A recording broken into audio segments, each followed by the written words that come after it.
Mr. President, quote, "Every day gets better for us," end quote. Those were the words of the Democrat leader a week into this shutdown, reflecting on the supposed benefits, political benefits for Senate Democrats. Mr. President, I guess it's nice that every day is getting better for Senate Democrats, because it sure isn't getting better for anyone else. We're in the 6th week of the Democrat shutdown, Mr. President. That's right, the 6th week. And Democrats' victims are everywhere. Let's just go through a few headlines. These are some headlines from newspapers and news outlets around the country. Some Head Start preschools shudder as government shutdown continues. Shutdown crushes small business owners as losses hits billions. Industry leaders beg Congress for a clean CR. Everyone is worried. Dallas SNAP recipients navigate uncertainty and dwindling funds. That's a Democrat shutdown at work, Mr. President. Here's another headline. After a month of the shutdown, workers face mounting bills, car repossessions. And the subhead to that article said this: finances are becoming dire for the more than 750,000 government workers who've been going without pay now for a full month. Here's some more headlines, Mr. President. Flight delays pile up as government shutdown enters 2nd month. Worst weekend for air traffic controller staffing since the start of the shutdown. Flight delays could worsen as government shutdown drags on. Could worsen, Mr. President.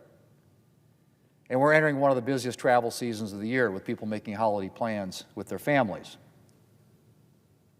Mr. President, there are a lot more headlines where those came from. People are suffering, all because Democrats can't bring themselves to accept a clean, nonpartisan funding bill. Mr. President, the list of people begging Democrats to pass a clean government funding extension is long, and it's growing longer. The Teamsters Union, the New York City Steamfitters Union, the American Federation of Government Employees, multiple airline pilot unions, the National Air Traffic Controllers Association, business organizations like the National Restaurant Association. And Mr. President, I could go on. All of these organizations are begging Democrats to take yes for an answer and support a clean, nonpartisan bill, the one sitting right there at the desk that is available to be picked up and passed today, sent to the President, signed into law, and the government opens. But Democrats are recalcitrant. Mr. President, for a party that claims to represent working people, it is striking to me how very little Democrats seem to care about working people during this shutdown. The senior Democrat from Vermont published an op-ed this weekend in which he calls for this shutdown to keep going forever, as far as I can tell. Of course, he attempts to claim that Democrats are doing this for working people. To which I say, Mr. President, give me a break. Democrats are injuring working people with their shutdown. Maybe Democrats have no idea what it's like to live paycheck to paycheck like so many Americans, including many government employees. But let me just tell them there are a whole lot of working people out there who can't afford to miss a single paycheck, much less the multiple paychecks that they've now missed thanks to the Senate Democrats. And beyond the people Democrats have directly deprived of paychecks, there are a lot of other people whose livelihood is being affected by this shutdown, like small business owners and employees whose income has declined because the federal workers who usually patronize their businesses are out of work. There's really nothing Democrats can do to make that right. But they can at least make sure that they don't extend the pain that people are experiencing.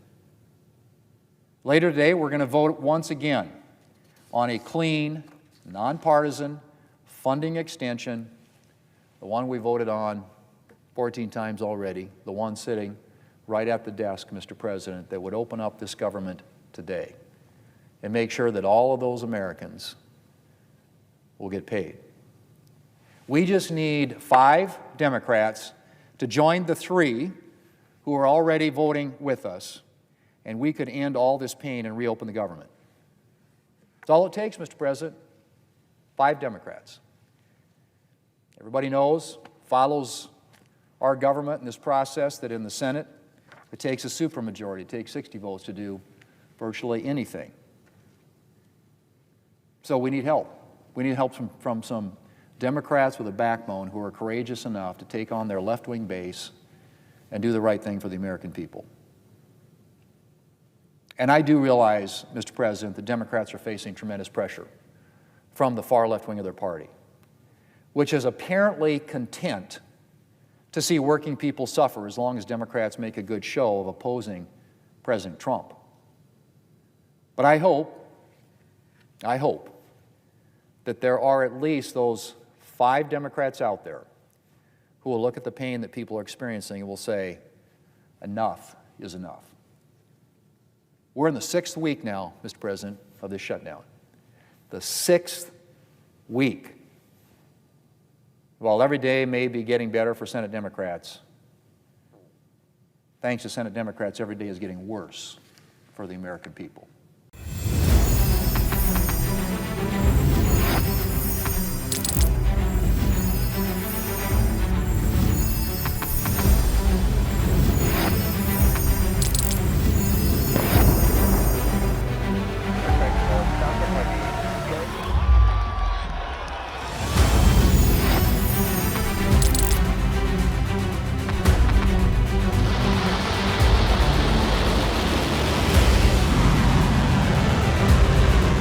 Been fighting so long and so hard that they don't know what the they're doing.